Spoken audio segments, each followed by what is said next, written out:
Now, On 105.9 FM and streaming worldwide on the WMAL app. O'Connor and Company.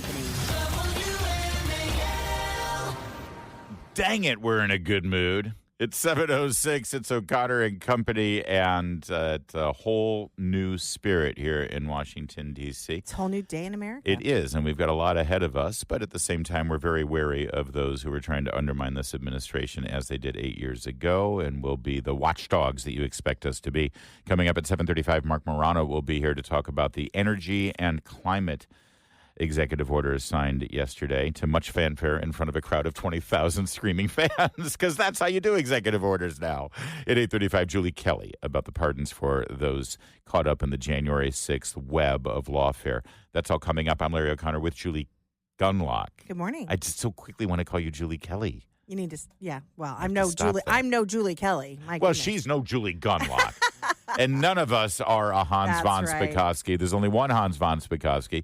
He, of course, at Heritage Foundation and also a veteran of the Justice Department. And good morning, Hans. Did you enjoy yesterday's festivities? Oh, my God. It's morning in America, isn't it? It sort of feels that way, doesn't it? Listen, I really feel like a kid who's woke up on Christmas morning, and when he started opening up the gifts under the tree, got every single gift he wanted. Everything that I've been writing about, every criticism of the federal government for the past 4 years, actually going back to the Obama administration, President Trump took care of in his executive orders last night. It's great. It's like the lunatics are no longer in charge of the asylum. The professionals have taken over. The grown-ups are back in charge, which is what they kept saying when Biden took over 4 years ago. Well, let's focus on a couple of these things. You must have really felt some level of intellectual and moral satisfaction when you saw the security clearance pulled for the 51 national security officials who testified that the Russians were behind the Hunter Biden laptop story. Now, for some people, Hans, this might seem as just sort of petty and revenge and just for a headline, but this actually is a meaningful move, isn't it? It is, and entirely appropriate, because think about this. These 51 so-called intelligence experts signed on to a letter making a claim without actually examining any of the evidence needed to come to a conclusion one way or another, whether this was Russian propaganda. Mm-hmm. That means that they abused their security clearances for political purposes. It also brings into question their judgment. Yes. How can you be an intelligence analyst and jump to those kind of conclusions? No one who would do that ought to have a security clearance. Well, and they had those. The assumption was because they were carrying the imprimatur of the United States intelligence community when they made this public proclamation that was incredibly political, was that they were able to utilize their clearance and access to give this revealed knowledge and expertise to this story, which clearly they did not. But there's also something else about this. This hurts them in their pocketbook. Those clearances are valuable. Yeah, they're all consultants. And it will give pause to the next people that will abuse that imprimatur, right? I mean, this really is meaningful for people like Leon Panetta and James Clapper and John Brennan. This is a big deal in D.C. No, that is absolutely right. But look, even more important is the fact that if they are part of any kind of government contract providing security analysis to the federal government, they shouldn't be part of it. The federal government should not be hiring any kind of person to do intelligence analysis who would engage in this kind of behavior and lack of judgment, lack of analysis before jumping to a conclusion. Yeah.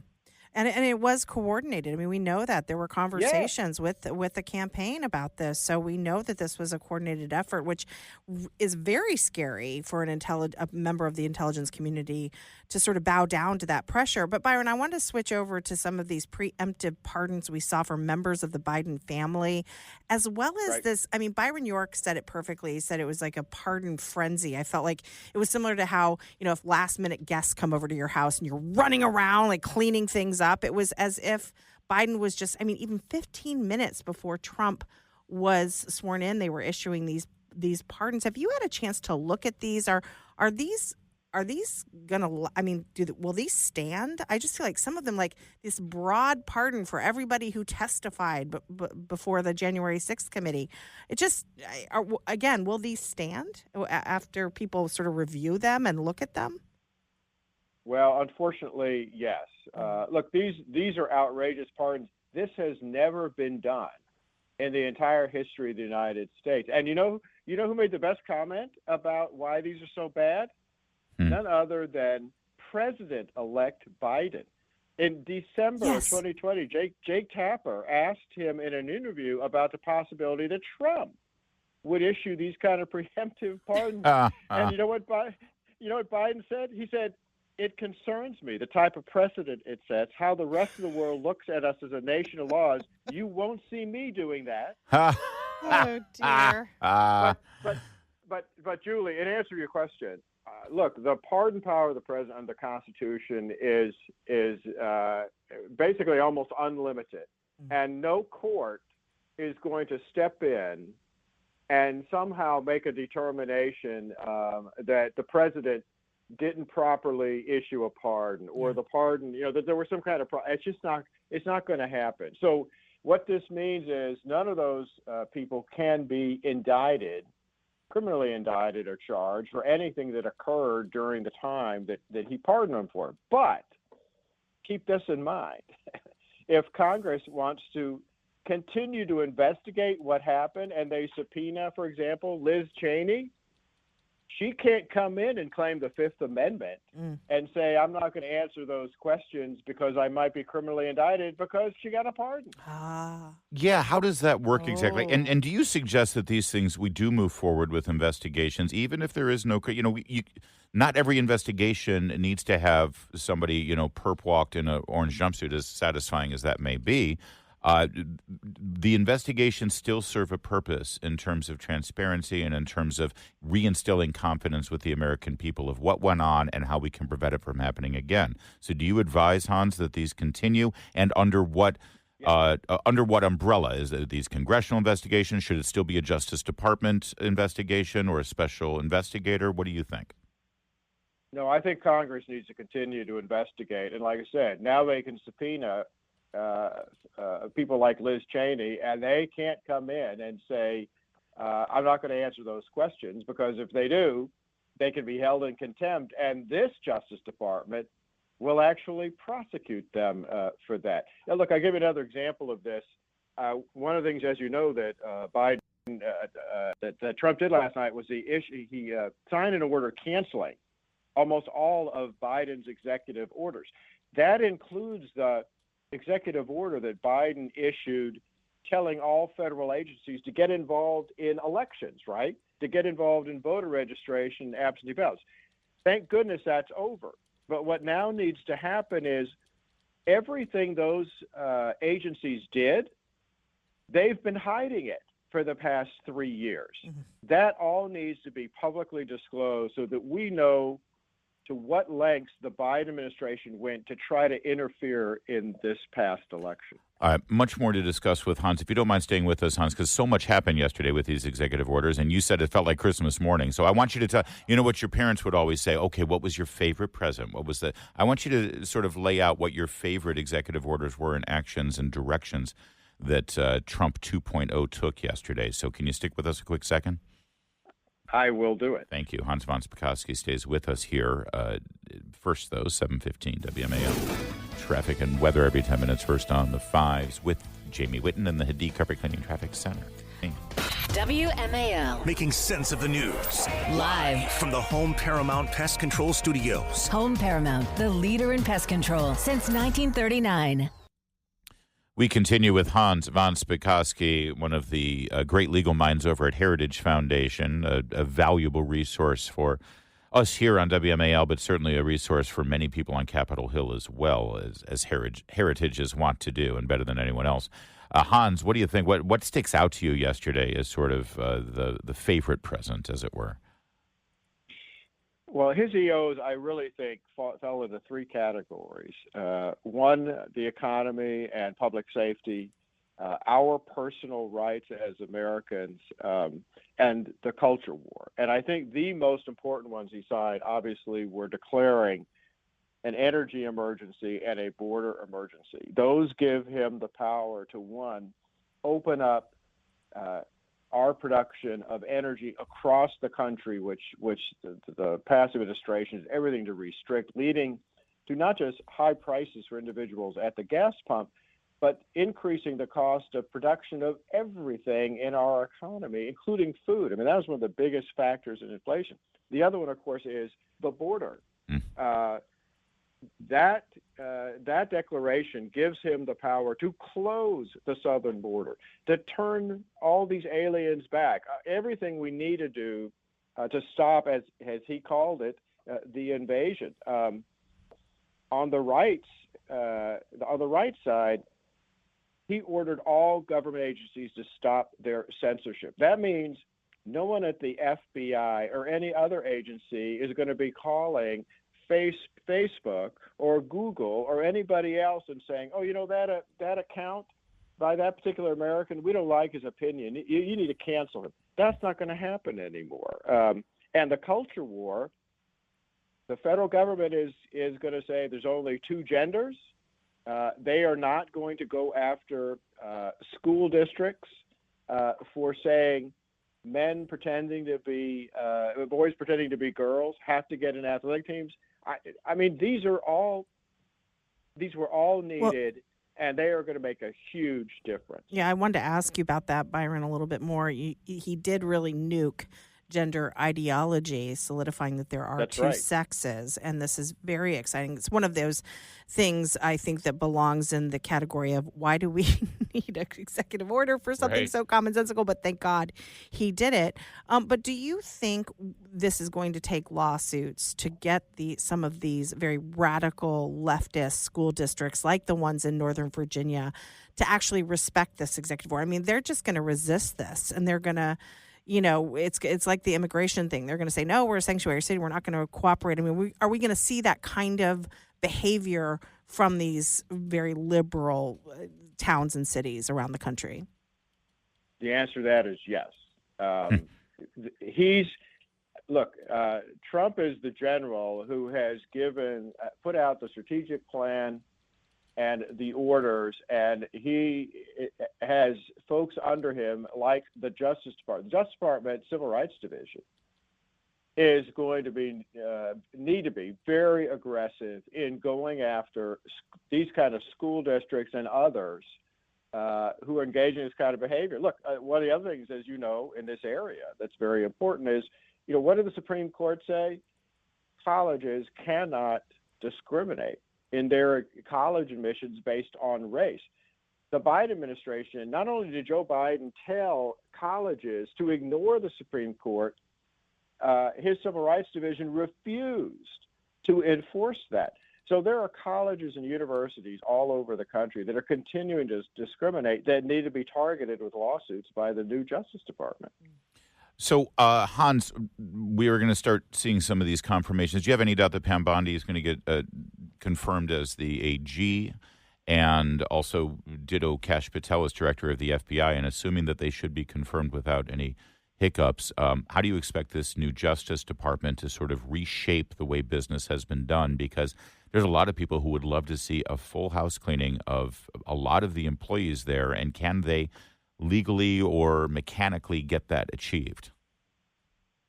Well, that's a real problem. But let me tell you the situation that's going to come up. First of all, keep in mind that one of the orders that Trump signed was a hiring freeze. So that means that as people leave, and some of the worst leftists, for example, the Civil Rights Division, may leave because they just can't stand working for Trump. Well, that's great.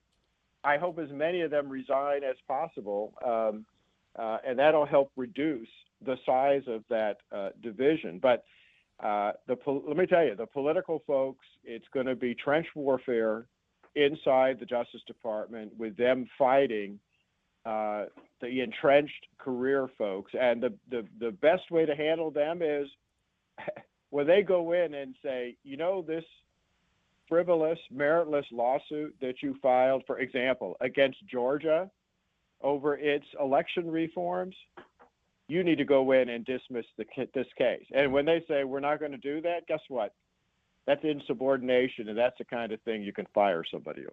Oh, good. Oh, I'll say, because some people think that there's this mythology that you just can't get fired, and it's probably because people don't have the will to fire. But this new Justice Department, by the way, all the U.S. attorneys should be reassessed. Should all the U.S. attorneys be fired and then new hiring and evaluate for rehire? Okay, so you don't take each one at a time. You just fire them all, and then if you want to come back as U.S. attorney, you can apply like everybody else, right?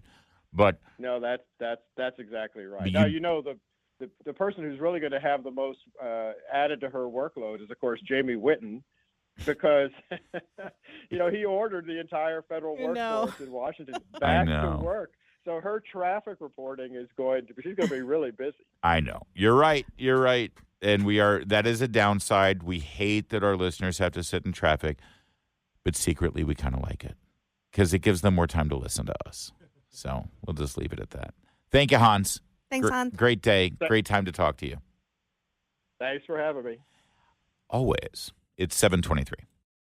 Now on 105.9 FM and streaming worldwide on the WMAL app. O'Connor and Company. It's 7:36. It's O'Connor and Company here on this busy Tuesday morning, the first day of the Trump presidency. Round 2 coming up at 8:35. It's Julie Kelly. She, of course, the tireless investigative reporter who would not quit in her coverage of the January 6th investigations and prosecutions, and we'll get her immediate reaction to the overturning of so many of those prosecutions, the commutation of sentences via President Trump's executive orders yesterday. Wow, that was a mouthful. Your name? You're Julie Gunlock, right? I am Julie Gunlock. I'm Larry O'Connor. And we have some music still playing in the background, and Michael Shelton's going to take care of it. And there it is. There we go. He did it. He had to run into the other studio. We're like, what's wrong with Michael? Why is he running around? We just wanted to let you know what was happening there. Good job, Michael. Nice work. Michael. Let's Yes, go, very well Michael. done. Well done. And now that he's back, he can bring us Mark Morano, who is with Climate Depot. Mark, it's Morning in America. Thanks for joining us. Yeah, it's a very early morning in America following a late night at inaugural festivities. But thank you. Yeah, well, happy to be here today. Thank Larry. you for rolling in, and I hope that you're semi-drunk. So, Mark, where do we start? Are you more excited about pulling out of the the so-called Paris Climate Accords, or does that excite you, or are you more excited about the expansion of our drilling opportunities and putting energy first again? Great question. I actually, I go back. I'm a media guy. I worked for the Environment Public Works Committee. I'm a communications guy, and I believe that the narrative is policy, that the narrative is the critical thing. So I think energy policy follows the scientifically correct narrative and the framing of an issue. And that is why I'm most excited about Donald Trump saying things like the Green New Scam and the global warming scam and invented by China to make him dominant. Because once you make it in polite society to say that this is all BS, that even if we faced a climate catastrophe, everything the UN and Green New Deal proposed would have no impact, then you can reframe the debate. But when you have people running scared as a George W. Bush administration, of course it's a big problem, but we're going to – that's when you have the problem. So I think him pulling out of this agreement is going to cause a cascading effect. I was in Baku, Azerbaijan. Yes, 23 hours of travel time bordering Russia and Iran for the UN Climate Summit in November. I saw firsthand Donald Trump effect on that conference. He talked to Milei of Argentina. They pulled their delegation out like 3 days in. The French delegation was never sent. Eastern Europe delegation. A devastating effect. Donald Trump single-handedly, by doing these few simple actions, could cause a Clegxit instead of a Brexit, a climate exit from this UN conference. And we're watching it implode just with him coming. The World Bank, every major bank from J.P. Morgan to Bank of America to the Federal Reserve pulling out of the UN climate funds. So it's an amazing thing to watch, and he's only been president not even 24 hours. So one interesting thing I noticed in these EOs is, obviously Trump wants to drill, baby, drill, which is great for the American public, but he also signed an executive order that calls for a temporary cessation of all ongoing permitting for offshore and onshore wind leasing. Tell us about that. Good news for the whales, by the way, but tell us about that, EO. This is extremely significant because the only reason you're seeing offshore wind, it's one simple reason: our tax dollars and the federal mandates that make this happen. All Donald Trump has to do, he can't solve this problem with these executive orders because we have a little thing called the Inflation Reduction Act, and unfortunately Congress passed. By the way, it passed for like $270 billion, and now estimates are it could be up to $2 trillion. So even when Congress passes a spending bill these days, they don't even mean anything. The numbers end up just going through. So much money has gone through this project that there's counties in California where they don't have enough bureaucrats to spend the money. But this is a great first step. And I was just at a Dominion Energy Save the Whale protest. Yes. And my message was, where are those 1970s Volvo driving, Save the Whale liberals when you need them? They don't exist anymore. It's left to conservatives and President Trump to try to save them. That's right. But this is significant, but it's going to require action from Congress at some point to reverse it. And I don't expect that, given the tight makeup. And they're buying out farmers. But I say they. The Inflation Reduction Act, the Biden administration designed it to buy out the farmers' lobby, to buy out vulnerable Republican districts. And you have all of these lobbies now don't want to lose these federal subsidies. So it's going to be a big challenge to reverse this. I do want to give kudos to red-pilled investigative journalist Michael Schellenberger, who's out of San Francisco, actually, and he's been focusing on this. I mean, if you really do care about saving the whales, he's been focusing on this, and he was celebrating this move yesterday, Mark Morano. Can you just I hesitate to go down this path because it buys into the narrative that carbon emissions are destroying the planet and that we have to reduce carbon emissions. That said, I do like to point out the hypocrisy and the lies and the distortion of the facts. So clear this up for us. When Trump was president last time around and we moved away from the Paris Climate Accords, is it true that American carbon emissions actually reduced? That by the end of the Trump presidency, our carbon emissions actually had gone down more so than if we had stayed in the Paris Accords? Yes, and it's an unbelievable stat. As the European allies wag their fingers at us, we were leading the world in reducing carbon dioxide emissions, as you say, if that's your goal. And we did it through technology, innovation, and using the American standards of the best energy policy. When we don't produce energy, who does? Middle East, Venezuela, China, Russia. India. And it's just, Canada. It's just the simplest. And so basically, fracking, natural gas fracking replaced coal, and no one saw that coming. So we had to reduce coal use. So that's the practical engineering explanation, because natural gas replaced coal in the United States. And you'll also hear the tail end of the Biden has record energy production. Doing all of these permits, doing these approval process, all these regulations, Donald Trump had approved so much by the end of his term, it took a few years lag. And so, yes, there was a point where Biden actually, in administration, was seeing an increase, but that was coming to a screeching halt because that was all a sort of hangover effect, a good hangover effect from the Trump administration. Right. But they also banned the liquefied natural gas exports, and so Europe was now depending upon more and more Russia. So Trump is going to reverse so much. It's actually going to be great for national security.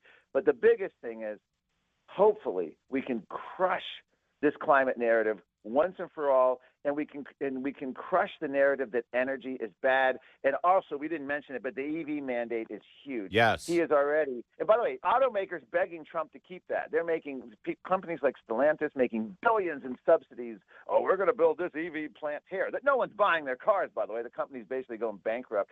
But Donald Trump, by doing that, can reverse this, I call it the Great Reset policies, because this began with Gavin Newsom. We're going to ban gas-powered cars. California Air Resources Board, unelected bureaucrats. 18 states following suit. Wes Moore trying to do it in Maryland. Absolutely. Yep. Yeah, nowhere across the world did anyone actually vote on that. It was ban gas-powered cars. It was all unelected bureaucracy leading that. So let's hope that we can kill that as well, and just get rid of these cafe fuel standards or roll them back significantly, because that's what's causing, all these plastic, aluminum parts that are causing, all sorts of the lighter and lighter car. They're actually less safe as well. Right, which kills people, but we don't care about killing people because we've got a planet to save. I mean, there are no people left. But Mark Morano, Climate Depot, you like to call it the Great Reset policies. Don't you have a book called The Great Reset? I see your branding. I see what you're doing. Great Reset, global elites in the permanent lockdown. But Trump 2.0, I think, is going to be radically more advanced than Trump 1.0. He's learned a lot. You talk about the hangover effect from the first Trump presidency, and you're enjoying your hangover effect from last night's ball. So we appreciate you waking up and joining us. Thank you, Mark. Thank you, Larry. Thanks. Later this morning on the Chris Plante Show, we have a new president of the United States. It's official, and he didn't get a pardon from Biden. 9 a.m. on WMAL. For those of you who believe that there's sort of a mood here with the Trump inauguration yesterday, that the Trump family is now going to settle all family scores, and there was some imagery there, you're not wrong in terms of what appears to be happening here, specifically Barron Trump. Now, people are looking at this moment where Barron Trump greets Joe Biden as the family is arriving right before the swearing in.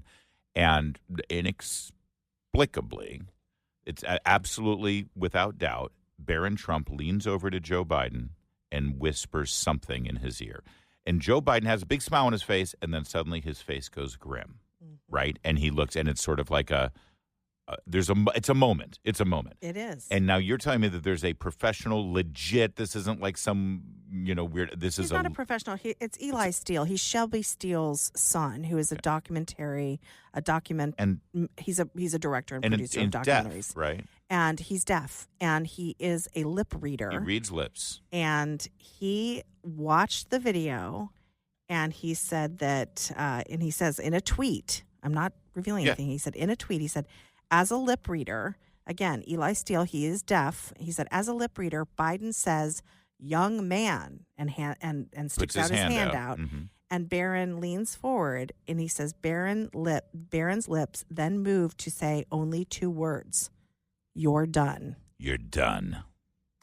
Barron Trump leans in. Now, this is not, we don't know what he said, but this Eli Steele, again. You think about Barron. You have 3 young men who were, you're raising 3 teenagers, right? Yes. I've raised 2 teenagers. You think of Barron Trump going to the White House 8 years ago at the age of 13 and what they did to his father. And his mother. What they did to his mother. And his what sisters. Joe Biden ordered for the FBI to go through his mother's underwear drawer at home. And everything that at that age, that incredibly impressionable age. He's watched his entire family because, again, they didn't just come from Trump. They came for his businesses. They came for his entire family. He's watched his brother suffer, his sister suffer, his mother suffer.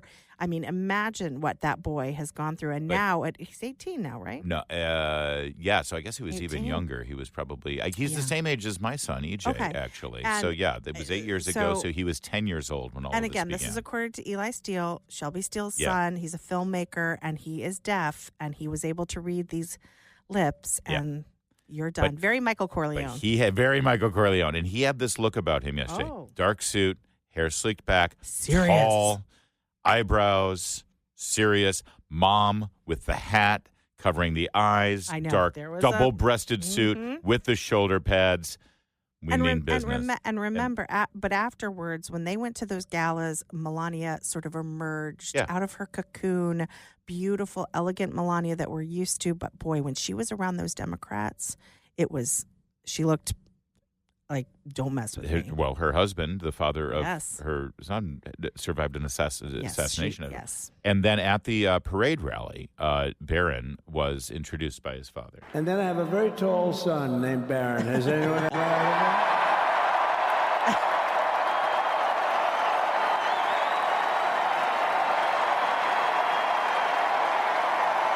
They're going nuts. They are 20,000 strong. And he stood up and he acknowledged the crowd. And then you could hear that part of the crowd started going, Barron, Barron. And he put his hand up to his ear. I know. So like sort of, and he arched his eyebrow with a smirk on his face. And he still hasn't said anything publicly. This guy This has kid still is so cool. never said a thing. The only thing that we've ever heard Barron Trump say I like my suitcase. is when he was like, what, 3 years old. And there's something going on with Barron, and we are impressed. We are have impressed. always been on Team Barron. From the Yes, beginning, definitely. Team Barron. Barron must be protected at all costs. Yes. And it looks like he's having his moment. It's Love it. 7:55. WMAL traffic and weather every 10 minutes. First on the 5.